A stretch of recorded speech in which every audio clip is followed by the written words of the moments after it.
मेरी तरफ से नमस्कार। सभी बच्चे जल्दी से आ जाइए, इस लाइव सेशन को ज्वाइन कीजिए।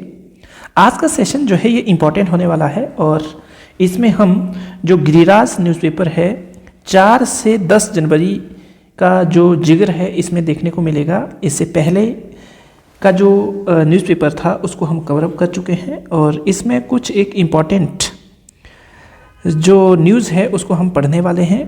तो आइए चलते हैं, आज का जो सेशन है उसमें जो पहली न्यूज़ है उसको लेकर मैं आपके साथ हूँ। तो प्रदेश सरकार द्वारा निराश्रितों को 101 करोड़ का सुखाश्रय। देखिए यहाँ से आपको कुछ एक चीज़ें याद रखनी है। नंबर 1 तो निराश्रित लोग कौन होते हैं? जिनके माँ बाप नहीं होते, जिनको हम अनाथ कहते हैं, जिनको यतीम भी कहा जाता है। जिनको क्या कहा जाता है? यतीम भी कहा जाता है।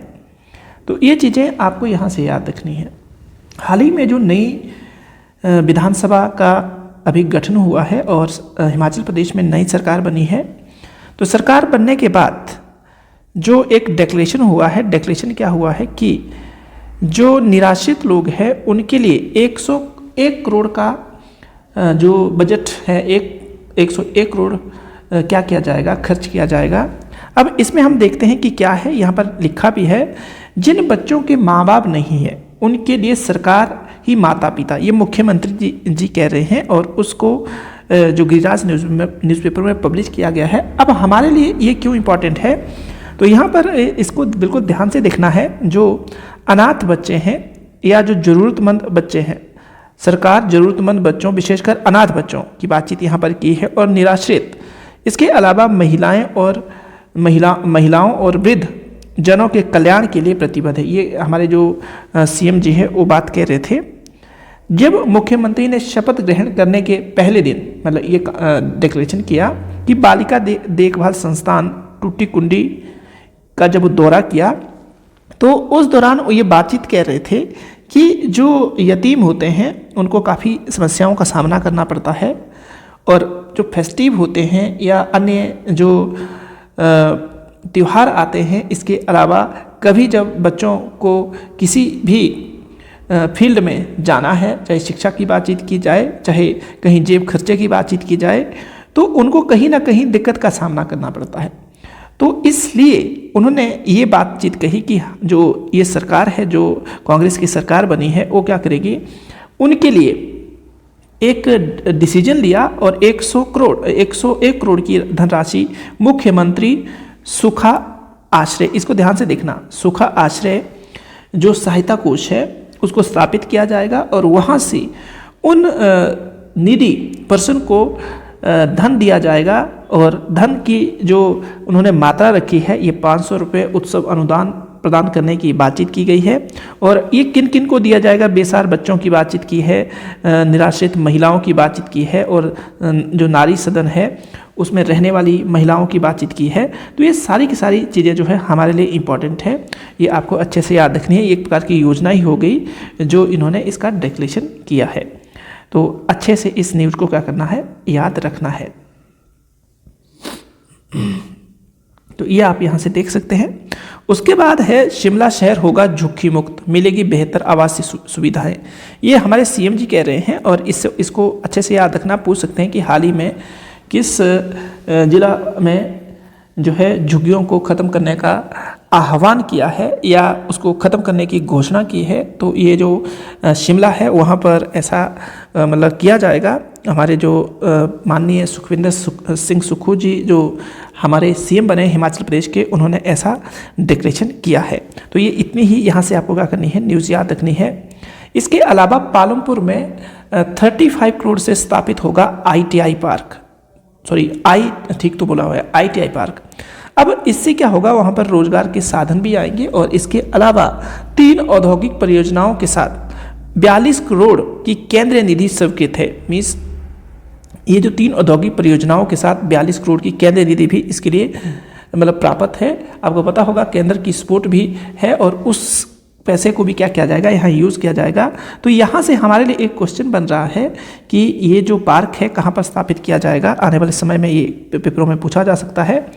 तो कांगड़ा में 1000 कनाल भूमि पर बनेगा ये पार्क और औद्योगिक गतिविधियों को क्या करेगा, ये डेवलप करेगा। साथ में रोजगार भी मिलेगा।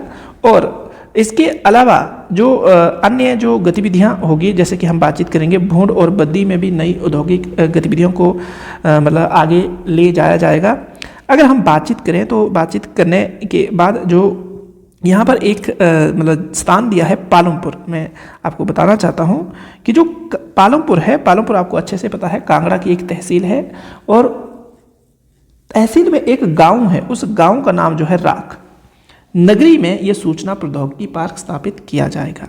और ये जो आपको अच्छे से बात याद रखनी है, क्योंकि ये आने वाले समय में यहाँ से कई रोजगार के साधन उत्पन्न होंगे। और ये उन्होंने डिसीजन इसलिए किया है क्योंकि ये जो क्षेत्र है कहीं ना कहीं हवाई सेवा और जलवायु की दृष्टि से काफ़ी ज़्यादा अच्छा है, इसलिए हमारे जो सीएम जी है उन्होंने ऐसा डिसीजन लिया है। तो ये अच्छे से आपको क्या करना है, याद रखना है। नेक्स्ट जो बातचीत है उसको देखिए। आपको अच्छे से पता है प्रधानमंत्री की माताजी का हाल ही में निधन हो गया और हमारे देश के जो प्रदेश के जो राजेंद्र विश्वनाथ आर्लेकर थे, जो हमारे प्रदेश के राज्यपाल हैं, और सीएम सुखविंदर सुक्खू ने भी क्या किया, गहरी जो सांत्वना दी। और हीराबेन इनका नाम था, ये आपको अच्छे से याद रखना। 100 वर्ष के हो गए थे, तो ये चीज़ आपके लिए क्या है, अच्छे से मतलब याद रखने वाली है। अगर हम बातचीत करें तो ये न्यूज़ भी काफ़ी इंपॉर्टेंट है, अच्छे से इस न्यूज़ को याद रखिएगा। जो प्रबोध सक्सेना है बने मुख्य सचिव, तो राजेंद्र विश्वनाथ आर्लेकर जी जो है हमारे राज्यपाल है, सुखविंदर सिंह सुक्खू जी हमारे नव निर्वाचित सीएम है। इसके अलावा नव नियुक्त मुख्य सचिव प्रबोध सक्सेना है अभी, तो इनको आपको अच्छे से याद रखना। क्या करना है, इनको अच्छे से याद रखना है। इसके अलावा अगर हम बातचीत करें तो जो मुख्य सचिव प्रबोध सक्सेना जो है, इनके नाम पर मोहर लग गई कि क्या होंगे ये जो मुख्य सचिव होंगे किसके, जो सुखविंदर सुक्खू जी है उनके। ये इसको आपने क्या करना है, अच्छे से याद रखना है, आने वाले समय में ये क्वेश्चन बन सकता है। राज्यपाल और मुख्यमंत्री नव वर्ष की शुभकामनाएं, यहाँ से कुछ भी नहीं दिखने वाला है, आपको नाम याद रखने, आपको अच्छे से पता है। मेरा जोहड़ मेरा खेत ने बदला राजगढ़ का कृषि परिवेश। देखिए 2-3 चीज़ें आपको यहाँ से याद रखनी है। राजगढ़ आपको सिरमौर में देखने को मिलता है, और सिरमौर में होने के साथ साथ ही जो सिरमौर है वो अदरक के उत्पादन में भारत में दूसरे प्लेस पर है। अदरक के उत्पादन के साथ साथ ही इसका पुराना नाम श्लोकना है, इसको भी अच्छे से याद रखना। गिरी नदी इसको 2 पार्ट में बांटने का काम करती है। तो ये जब आपके सामने सारी चीज़ें क्लियर हो जाती है, तो फिर हमारे लिए सबसे इम्पॉर्टेंट चीज़ क्या है कि जो राजगढ़ है सिरमौर का, राजगढ़ में जो आड़ू होता है, आड़ू ज़्यादा मतलब क्या होता है, उत्पादित होता है। इसीलिए इसे हिमाचल प्रदेश का आड़ू का क्या कहते हैं, पिच ऑफ बाउल, आड़ू का कटोरा कहते हैं। आड़ू का कटोरा जो है ये किसको कहा जाता है, तो हमारा जो राजगढ़ है उसको कहा जाता है। अगर राजगढ़ के बारे में जब भी चर्चाएं आए तो राजगढ़ में एक किला भी है। क्या है, राजगढ़ में एक किला भी है। आपको इसके बारे में भी अच्छे से क्या करना है, याद रखना है कि राजगढ़ जो है सिरमौर में स्थित होने के साथ साथ ही राजगढ़ में एक क्या है, किला भी है। राजगढ़ में क्या है, एक किला भी है। इसको भी अच्छे से आप लोगों ने याद रखना है। तो ये चीज़ें कुछ एक जो है आपके लिए इम्पॉर्टेंट है। अब चलिए ये जो हम बातचीत करने वाले हैं, एक्चुअल में जो न्यूज़ में चीज़ें लगाई हुई वो क्या है उसको देखिए। तो न्यूज में ये बात कही है कि जो आपका राजगढ़ है वहाँ पर मेरा जोहार मेरा खेत एक योजना ही मान के चलो, जिसके तहत वहाँ पर पानी की व्यवस्था की गई है और पानी की व्यवस्था से किसानों को काफ़ी ज़्यादा फायदा हुआ है। तो यहाँ पर जो बातचीत आ रही है आपको अच्छे से पता है, हिमाचल प्रदेश की बातचीत करें या हिमाचल प्रदेश के साथ साथ ही हम पूरे इंडिया की बातचीत करें तो हमारी खेती जो है पूरी की पूरी किसके ऊपर डिपेंड है, तो मानसून के ऊपर डिपेंड है। मेरा जोहार मेरा खेत जिला सिरमौर के राजगढ़ खंड में इसको संचालित किया गया और इसका उद्देश्य क्या था, उद्देश्य आपके सामने लिखा है कि जो राजगढ़ खंड ने क्या किया, जल संरक्षण के लिए जोहाड़ पोखरों का निर्माण किया। और जोहाड़ पोखरों का मतलब तालाब बनाए और वहाँ से पानी की सप्लाई की और अनाज जो मतलब फसल थी उसको उत्पादित किया। और महात्मा गांधी रोजगार गारंटी के अंतर्गत 500 से अधिक किसानों ने इस अभियान के तहत अपनी पानी की जो से मतलब संबंधित प्रॉब्लम थी उसका क्या किया, मतलब हल किया। तो ये चीज़ें आपके लिए काफ़ी इंपॉर्टेंट है। यहाँ पर याद रखने वाली बात क्या है, ये जो अभी हाल ही में किस जिले में ऐसा हुआ। और साथ में जो एक्स्ट्रा इन्फॉर्मेशन थी उसको अच्छे से याद रखना। मेरा जोहर मेरा खेत, और इसके तहत क्या किया गया है, पानी को अच्छे तरीके से यूज़ किया गया है ताकि वहाँ पर एग्रीकल्चर को किया जा सके, और इसकी वजह से जो फार्मर थे वहाँ के उनको काफ़ी ज़्यादा फायदा हुआ है। यही चीज़ आपको मैं बताना चाहता था। स्वराज से महिलाएं सुदृढ़ कर रही है प्रदेश की आर्थिकी। तो ये संगम संगठन के अंतर्गत 9 मतलब ये स्वयं सहायता समूह की बातचीत की है। तो देखो, स्वयं सहायता समूह से क्या होता है, रोजगार के संसाधन उत्पन्न होते हैं और व्यक्ति आत्मनिर्भर बनता है। इसके अलावा व्यक्ति को रोजगार भी मिलता है। तो ये जो है, जब भी कभी आपको स्वयं सहायता समूह के ऊपर लिखने के लिए आ जाए, या कहीं भी जब आप स्वयं सहायता समूह की बातचीत कर रहे हैं, तो ये लघु उद्योग और जो आपके कुटीर उद्योग होते हैं उसको बढ़ावा देते हैं। इसके अलावा जैसे हिमाचल प्रदेश की जो बातचीत की गई है, स्वरोजगार से महिलाएं सुदृढ़ कर रही है प्रदेश की आर्थिकी में, जीडीपी में बढ़ाने में क्या कर रही है, ये मदद कर रही है। यहाँ पर कई महिलाओं की बातचीत की है, जोगिंद्रनगर की बातचीत की है, मंडी में जो ये महिलाएं स्वयं सहायता समूह बनाकर वहाँ पर अलग अलग गतिविधियों के माध्यम से अर्निंग कर रही है, जैसे कि सिलाई, कढ़ाई, अचार, चटनी, मीन्स अन्य गतिविधियाँ जैसे बैग बनाना। इसके अलावा जो हम बातचीत करें तो ये जो महिलाएं हैं लोगों को अन्य कई घटनाओं के बारे में जागरूक भी कर रही है, उनको परीक्षण और उनका निरीक्षण भी कर रही है। जैसे कि बातचीत करें तो स्वेटर बनाना सिखा रही है, जुराबों की बातचीत की जाए। इसके अलावा अन्य गतिविधियों में ये जो महिलाएं हैं इंडल्स है, घर के साथ ये सारे के सारे काम किए जा रहे हैं। तो ये आपको अच्छे से याद रखना कि स्वयं सहायता समूह का क्या फ़ायदा होता है। महिलाओं द्वारा तैयार उत्पाद स्थानीय दुकानदारों द्वारा खरीदे जाते हैं, लिफाफों की बातचीत की जाए। इसके अलावा जो स्वेटर या हम बातचीत करें, जुराबों की बातचीत करें, ये जो बातचीत आई है, तो ये 10 महिलाओं को मुख्यमंत्री ग्राम कौशल योजना के तहत भी प्रशिक्षित किया गया है। तो देखो, ये हमारे जो हिमाचल प्रदेश की सरकार है उनकी एक योजना है जिसके तहत महिलाओं को क्या किया जाता है, प्रशिक्षित किया जाता है, और अपना क्या करें, स्वरोजगार क्या करें, उत्पादित कर सके। तो मुख्यमंत्री ग्राम कौशल योजना, जब भी कभी आप बेरोजगारी के ऊपर लिख रहे हैं या कहीं ख़त्म करना है तो वहाँ पर इसका जिक्र कर सकते हैं। या अगर आप लिख रहे हैं कि जो बेरोजगारी है तो उस बेरोजगारी को ख़त्म करने के लिए हमारी हिमाचल की गवर्नमेंट ने क्या मतलब स्टेप उठाया है, तो ये स्टेप आप लिख सकते हैं कि प्रशिक्षण प्राप्त करने पर महिला को मतलब 9,000 रुपये की राशि सरकार ने कौशल विकास भत्ता योजना के माध्यम से बतौर प्रोत्साहन राशि मुहैया करवाई है। तो इसके तहत तो क्या कर सकती है, प्रशिक्षण कर सकती है, और प्रशिक्षण के बाद कहीं ना कहीं अपना भी छोटा मोटा बिजनेस भी चला सकती है। तो ये चीज़ें आपके लिए क्या है, काफ़ी इंपॉर्टेंट है। इसके अलावा स्वयं सहायता समूह को स्वराज रोजगार की जो गतिविधियाँ हैं उसको शुरू करने के लिए 15,000 रुपये जो है रिवॉल्विंग फंड भी प्राप्त होता है। ये माल खरीदने के लिए या जो भी रॉ मटेरियल, इतना आप नहीं याद रखना, सिर्फ एक चीज़ जरूर याद रखनी है कि जो मुख्यमंत्री ग्राम कौशल योजना क्या है, तो इसके तहत क्या होता है कि जो स्वयं सहायता समूह है उनको प्रशिक्षण दिया जाता है ताकि वो आत्मनिर्भर बन सके और देश की या जो प्रदेश की मतलब जो प्रदेश की हम बोलेंगे, देश की नहीं बोलेंगे, प्रदेश की जो जीडीपी है या प्रदेश की जो आर्थिकी है वो ऊपर उठ सके। राज्य भर के 50 प्रतिनिधियों ने उकेरी बहुरंगी छटा। तो ये धर्मशाला कांगड़ा के धर्मशाला के खेल परिसर में 28 से 30 दिसंबर तक का एक मतलब उत्सव हुआ। ये राज्य स्तरीय युवा उत्सव था और इसका संस्करण आपके सामने लिखा हुआ है, 38 संस्करण था। और इसमें अलग अलग देशों से जो आए हुए प्रतिभागी थे, जैसे 500 प्रतिभागी थे अलग अलग जो प्रदेश की बातचीत करें। और इसमें हिमाचल प्रदेश की संस्कृति को दिखाया गया, और इस संस्कृति को दिखाने के बाद जो अलग अलग रीजन से आए हुए प्रतिभागी थे उन्होंने क्या किया, खेल परिसर में आयोजित इस युवा उत्सव में पार्टिसिपेट किया, और ये सारी की सारी जो चीज़ें थी उसको जाना पहचाना। और चीज़ हमारे लिए यहाँ से कुछ भी इम्पोर्टेंट नहीं है, और सारी की सारी पॉलिटिकल जो क्या हो गया है इसको न्यूज़ बना दिया है। और हमें यहाँ पर कुछ एक चीज़ें जो है वो देखने योग्य है जो कल्चर से संबंधित है। कल्चर से संबंधित जैसे कि यहाँ पर एक चीज़ मैं आपको बताना चाहता हूँ, एक मिनट रुकना। चंबा कांगड़ा का यहाँ कल्चर दिखाया गया। इसके अलावा सिरमौर, बिलासपुर, अन्य जितने भी ज़िले हैं वहाँ से अलग अलग जिलों से अलग अलग प्रतिभागी आए थे और उन्होंने अपने कर्तव्य दिखाए। किसी ने गाकर, किसी ने नाटक के माध्यम से, किसी ने हारमोनियम के माध्यम से।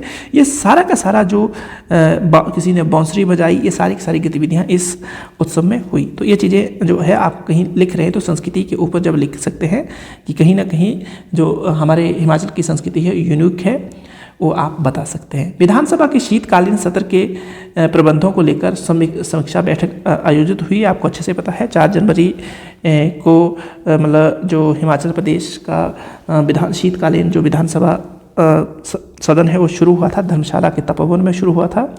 और वहाँ पर आपको एक चीज़ याद रखनी है, यहाँ से जो बातचीत आई है प्रोटेम स्पीकर चंद्र कुमार की अध्यक्षता में ये बैठक हुई। तो मैं आपको एक चीज़ बताना चाहता हूँ कि एक्चुअल में प्रोटेम स्पीकर क्या होता है। तो प्रोटेम स्पीकर क्या होता है कि इनकी नियुक्ति राष्ट्रपति के द्वारा की जाती है और इनका उद्देश्य क्या होता है, जो नए सदस्य आए होते हैं उनको शपथ दिलवाना और जो पहला सदन होता है उसकी कार्रवाई को निर्धारित करना, ये इनका काम होता है। और यहाँ तक कि अगर जब तक जो मतलब अध्यक्ष चुने नहीं जाते हैं तब तक ये क्या करते हैं, उस मतलब जो सदन की कार्रवाई होती है उसको बनाए रखने में हेल्प करते हैं।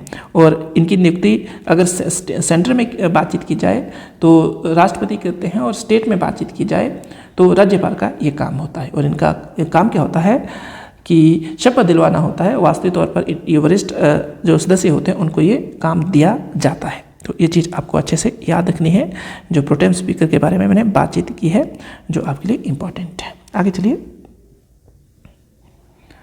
तो ये आपको अच्छे से याद रखनी, इतनी ही बातचीत यहाँ पर मतलब जो हमारे सामने है वो हमें बस इतना ही यहाँ से याद रखना। अच्छा, मुझे बताइए हिमाचल प्रदेश के जो वर्तमान में विधानसभा के स्पीकर बने हो कौन बने हैं? विधानसभा के स्पीकर कौन बने हैं? विधानसभा के अध्यक्ष कौन है? विधानसभा के अध्यक्ष बताइए वाला, आपको पता होगा शायद। विधानसभा के अध्यक्ष कौन बने हैं? अगर पता है तो बता दीजिए जल्दी से, शाबाश बता दीजिए। सभी बच्चे बताइए।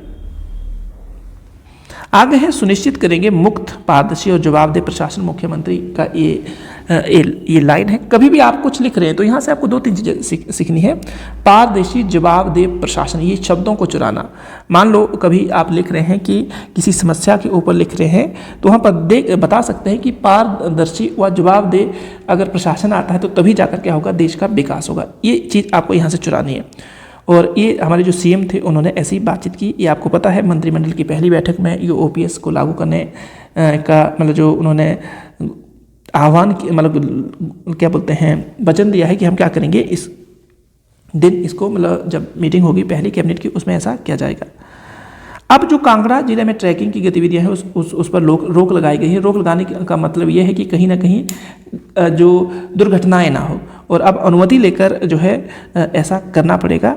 इसके अलावा जो हमारे सामने मुख्यमंत्री राहत कोष अंशदान है वो आपको अच्छे से याद रखना। वो क्यों बनाया गया, पीछे मैंने बातचीत की कि जो एक निराश्रित जो लोग हैं उनके लिए अंशदान की बातचीत करने के लिए इसको बनाया गया है। और साथ में यहाँ से क्या किया जाएगा, वो फंड दिया जाएगा।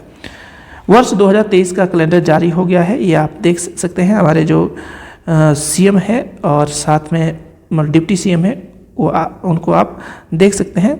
और G20 लोगो थीम की मतलब मुद्रित किया गया है कि G20 का क्या होने वाला सम्मेलन हो रहा है और मतलब समिट हो रही है। और आपको अच्छे से पता है ये भारत इसको क्या कर रहा है, लीड कर रहा है। ये विधानसभा का चुनाव का ब्यौरा अब देंगे उम्मीदवार। तो ये जो 2022 के चुनाव हुए तो हमारे जो उपायुक्त कार्यालय है उनके माध्यम से जिन व्यक्तियों ने भी नॉमिनेशन किया था उनसे ये जो उनका जो आय का ब्यौरा है वो मांग लिया है। और ये आय का ब्यौरा मांगने की जो शक्ति होती है मतलब जो चुनाव आयोग होता है उसके पास होती है। इस आर्टिकल को मैं बिल्कुल नहीं बताऊंगा, ये कई बार न्यूज़ में आ चुका है, पर इसको मैं ज़रूर बताऊंगा। जो ये वाला आर्टिकल है इसको ध्यान से देखना। समाज को नैतिक शिक्षा की नितांत आवश्यकता है। आपसे क्वेश्चन बन सकता है, क्या आज की शिक्षा राष्ट्र का निर्माण कर सकती है? ऐसा क्वेश्चन बन सकता है, क्या आज की शिक्षा राष्ट्र का निर्माण कर सकती है? तो उस दौरान आपको यहाँ से कई चीज़ें लिखने के लिए मिलेगी जो आपके लिए इम्पोर्टेंट है, या कहीं आप जब भी किसी के साथ डिस्कशन कर रहे हैं तो उस दौरान आप ये चीज़ें लिख सकते हैं। शिक्षा के ऊपर पूरा का पूरा आर्टिकल है। समाज में अगर भ्रष्टाचार की बातचीत कर रहे हैं आप, भ्रष्टाचार के बाद प्रशासन की बातचीत कर रहे हैं आप, कहीं भी किसी भी फील्ड की बातचीत कर रहे हैं, तो समाज में नैतिकता नहीं होगी तो क्या हो पाएगा, समाज आगे नहीं बढ़ पाएगा, समाज में शांति नहीं बनी रहेगी, समाज में रोजगार नहीं आ पाएगा, समाज में भ्रष्टाचार रहेगा, समाज क्या हो जाएगा, उथल पुथल हो जाएगा। तो ये समाज को नैतिक शिक्षा की नितांत आवश्यकता है। क्यों? देखिए, आपको पता है कि आज हमारे देश में जो ये चीज़ें हैं जो यहाँ पर दिखाई जा रही है, जैसे धन की बातचीत की जाए, संपत्ति की बातचीत की जाए, उद्योग उत्पादन की बातचीत की जाए, सुख सुविधाओं की बातचीत की जाए, विज्ञान शिक्षा, तकनीकी शिक्षा, वाणिज्य शिक्षा, मनोवैज्ञानिक शिक्षा, कला कौशल, इंजीनियरिंग शिक्षाओं की बातचीत की जाए, तो इनकी अत्यंत आवश्यकता है। उसी तरह नैतिक शिक्षा की भी आवश्यकता है, और नैतिक शिक्षा इनसे भी ऊपर है, इनसे भी टॉप पे होनी चाहिए। आज ज्ञान विज्ञान का युग है, हमें इसके बारे में जानना चाहिए, पर इस भागते और दौड़ते हुए युग में, ये जो युग है, इस युग में हमें अपनी नैतिकता को विशेष तौर पर ध्यान में रखना पड़ेगा। ऐसे नहीं कि हम अपनी नैतिकता को भूल जाएं। समाज, देश और विश्व के स्वस्थ निर्माण में नैतिक मूल्य सर्वोच्च है। अगर नैतिक मूल्य नहीं है तो इसका मतलब ये हुआ कि किसी व्यक्ति के चरित्र का निर्माण नहीं हो पाएगा, और चरित्र का निर्माण नहीं हुआ तो वो अपने परिवार, अपने गांव, अपने समाज, अपने देश और प्रदेश का निर्माण नहीं कर पाएगा। ये जो है हमारे मतलब चरित्र जो है, और साथ में नैतिकता है, और नैतिकता के बाद ही हमारा क्या बनेगा, एक अच्छा चरित्र बनेगा। ये हमारे देश प्रदेश की क्या होती है, रीढ़ की हड्डी होती है। और युगा युग से चला आ रहा है कि महात्मा गांधी, लोकमान्य तिलक, मदन मोहन मालवीय और अन्य महामनीषियों में विद्वान लोगों ने नैतिकता पर बल दिया। क्यों? और नैतिकता के बल पर ही उन्होंने क्या बोला कि नैतिकता के बल पर ही महानता हासिल की जा सकती है। अगर आप नैतिकता को छोड़ देंगे तो आप महान नहीं बन सकते। मनुष्य, आपको अच्छे से पता है, सामाजिक प्राणी है, जन्म और मृत्यु के चक्कर में पड़ता है, और किसी स्तर पर भी औरों पर आश्रित रहता है। ये आपको अच्छे से पता है कि हम दूसरों पर निर्भर है। परिवार, पड़ोसी, मित्र हो, आस पड़ोस वाले जो समाज है उसके ऊपर हम क्या करते हैं, निर्भर रहते हैं। तो स्वस्थ समाज के लिए आपको क्या चाहिए? पहली आवश्यकता क्या है कि आपके अंदर नैतिक गुण आए, आपके अंदर मानवीय गुण आए। ये नैतिक गुण है।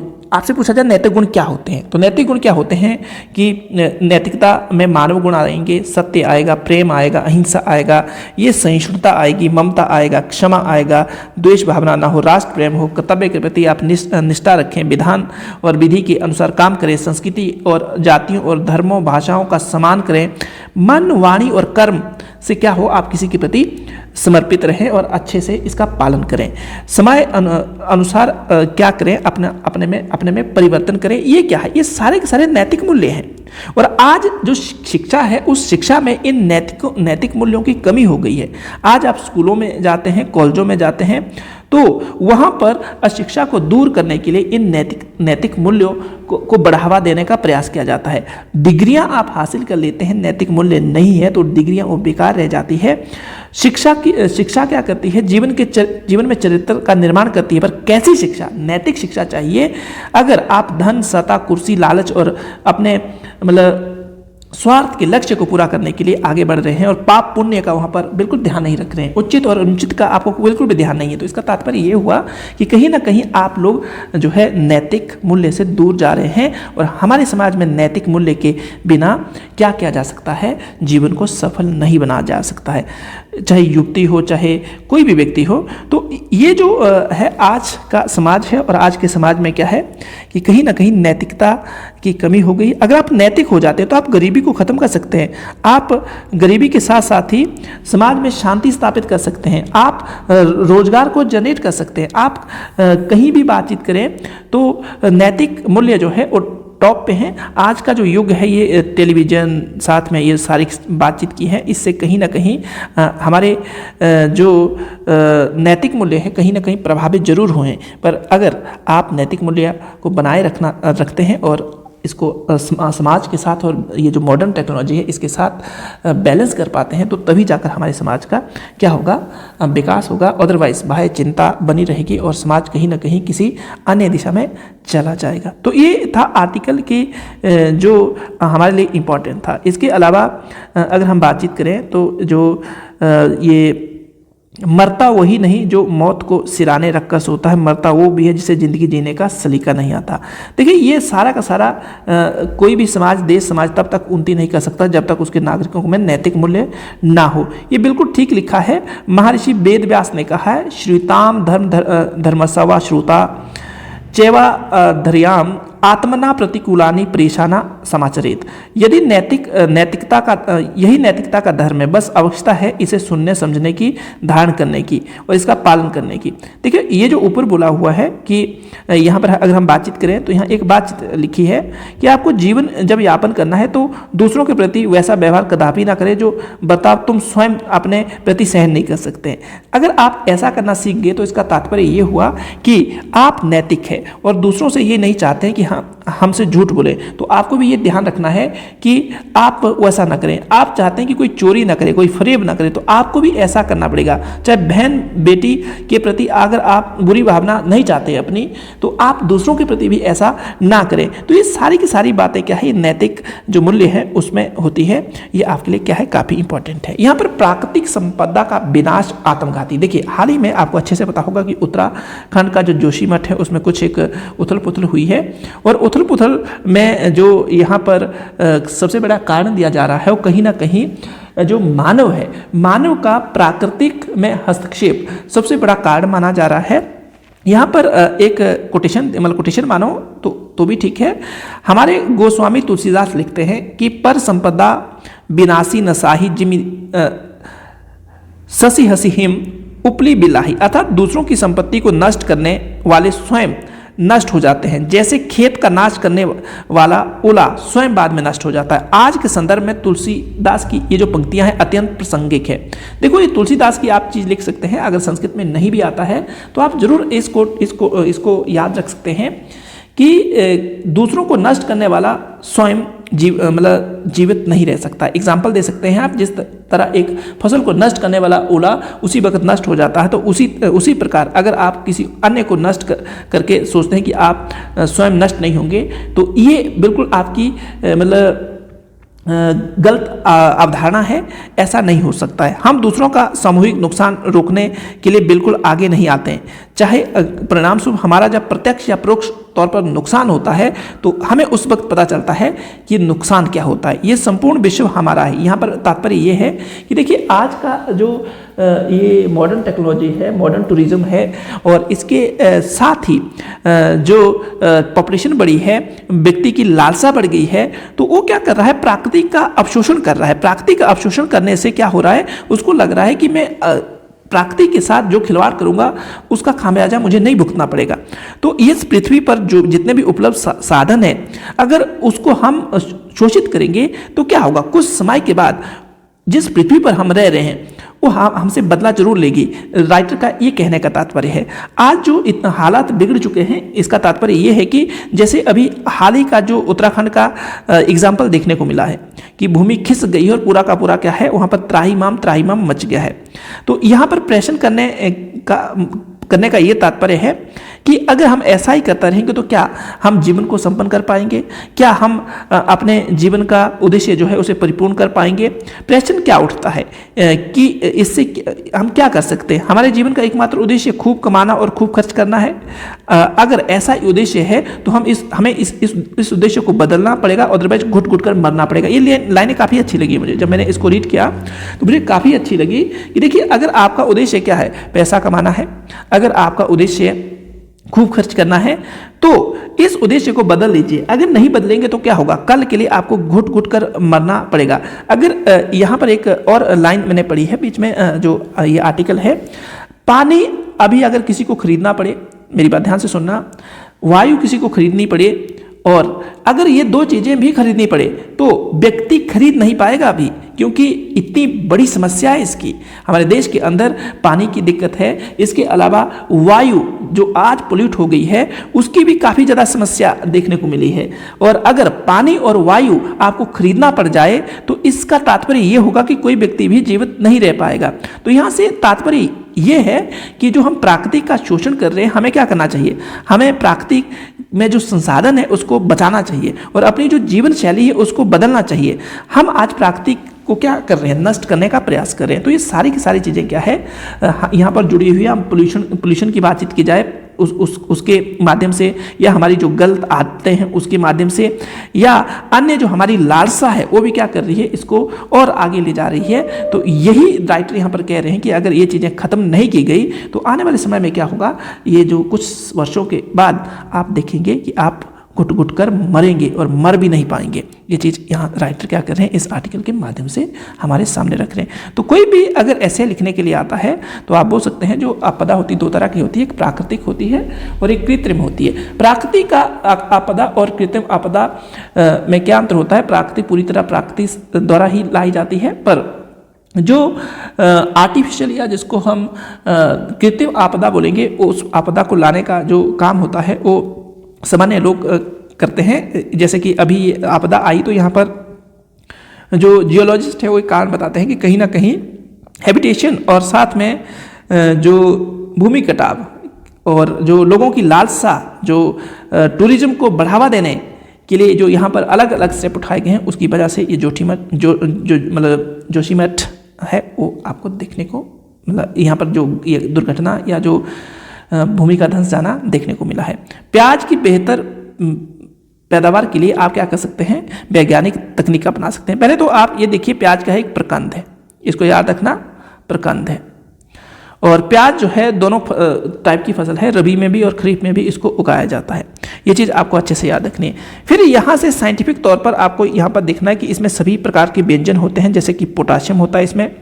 पोटाशियम के अलावा यहाँ पर आपको जो चीज़ देखने को मिलेगी, बी और सी और ई विटामिन भी होता है। और इसके अलावा ये कई औषधियों की तरह भी काम करता है। जैसे किसी को पीलिया है तो प्याज खाएगा तो कहीं ना कहीं कम होता है, कब्ज़ की बातचीत की है, बवासीर की बातचीत की है।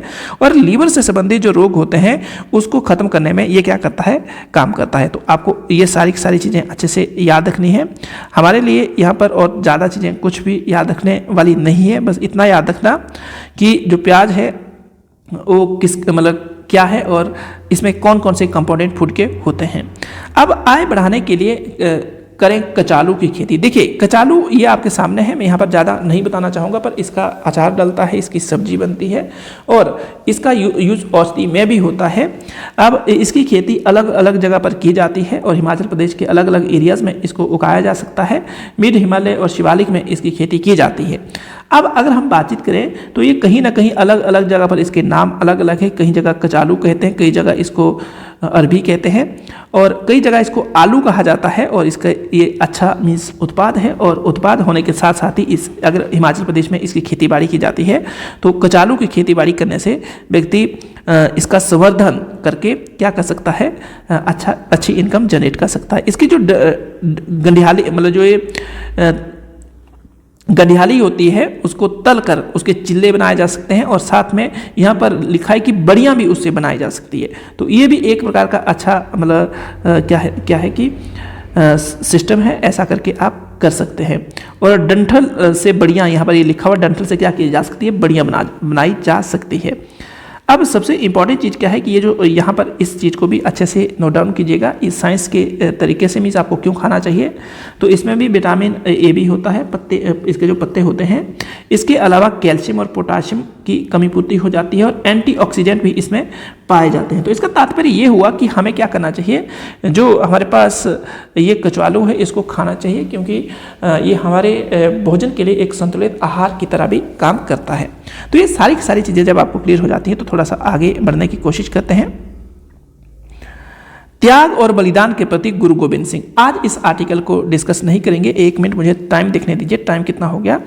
क्योंकि इस आर्टिकल को क्या करेंगे, कल डिस्कस करेंगे। तो ये आर्टिकल काफ़ी इंपॉर्टेंट है, इसके बारे में जो है कुछ एक बातें हम कल डिस्कस करेंगे, अच्छे से डिस्कस करेंगे। काफ़ी इंपॉर्टेंट चीज़ें इनके बारे में लिखी है और ये आर्टिकल जो है इससे ढेर सारे हिस्ट्री के हम जो पैटर्न है वो सीखने वाले हैं। क्या है, ढेर सारे पैटर्न सीखने वाले हैं। तो जो भी बच्चे आए थे उनका थैंक्स, और आपको अच्छे से मतलब इसको रिवाइज करना है, जो भी चीज़ें आपके एग्ज़ाम पॉइंट ऑफ व्यू से इम्पॉर्टेंट है। और साथ में अगर आप अपनी जो कोई मतलब ऐसे लिखने की प्रैक्टिस कर रहा है जो आने वाले टाइम में मेन एग्ज़ाम देने वाले हैं, जैसे कि एलाइड की बातचीत करें हम, या नायब तहसीलदार का होता है, या अभी जो हमारा हाई कोर्ट का पेपर हुआ है प्रोसेस सर्वर और क्लरिकल का, उसमें भी ऐसे रहते हैं ऐसे, और साथ में वहाँ पर एप्लीकेशन रहता है। तो वो भी आप क्या कर सकते हैं, यहाँ से प्रिपेयर कर सकते हैं। इसके अलावा जो भी एसआई का पेपर होने वाला है वहाँ पर मेन देने की तैयारी कर रहे हैं, तो ये सारी की सारी जो चीज़ें हैं, हिंदी में भी ऐसे रहता है और इंग्लिश में भी ऐसे रहता है। तो हिंदी के लिए आपको यहाँ से वोकैब चुरानी पड़ेगी और अच्छे अच्छे कुछ एक जो लाइनें हैं वो भी क्या करनी पड़ती है, उस वक्त वहाँ पर ऐड ऑन करनी पड़ती है, तब जाकर आपको अच्छे नंबर मिल सकते हैं। तो उसकी प्रैक्टिस जरूर कीजिएगा। धन्यवाद। जय हिंद।